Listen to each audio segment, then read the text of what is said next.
Pemerintah daerah Sumatera Selatan menambah tenaga vaksinator untuk program vaksinasi COVID-19. Tak hanya dari sipil, vaksinator berasal dari TNI dan polisi, khususnya Babin Kamtipnas dan Babinsa. Tambahan personel itu disiagakan dalam apel gelar pasukan Kompi Tracer dan Kompi Vaksinator di lapangan Benteng Kuta Besak, Palembang. Tambahan sumber daya manusia tersebut lebih dari 3.000 vaksinator yang akan memberikan vaksinasi di 429 fasilitas kesehatan di Sumatera Selatan. Pemerintah juga melatih tenaga tracer dari TNI Polisi untuk membantu upaya tracing kasus positif. Tracer mengarahkan warga yang bergejala untuk menuju vaskes agar ditangani. Untuk kerjanya humanis, jangan dengan mengedepankan sanksi, tapi pendekatan yang persuasif agar mereka sadar arti pentingnya kesehatan.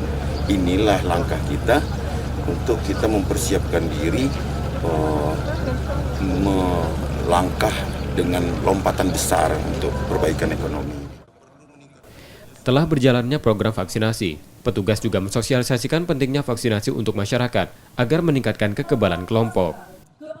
M. Rizky Nurmizan, Kompas TV, Palembang.